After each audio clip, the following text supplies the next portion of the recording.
Meghalaya Trinamool Congress on Friday evening hosted a vibrant town hall meeting with Dr. Mukul Sangma in conversation with the youth of Meghalaya.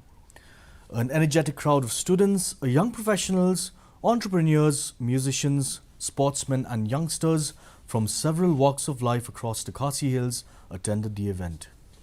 The event was second in a series of Meghalaya TMC's campaign focused on creating dialogues to reach out and engage the various sections of society.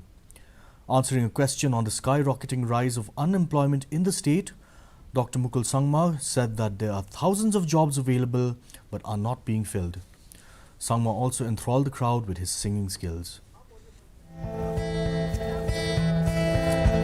That as policymakers, we assume upon ourselves, I think we have proven in the past, in the preceding years when we had the similar kind of privilege to be in the handbook of affairs and governance, we have embarked upon a number of multiple initiatives to create multiple spaces of job for different job seekers.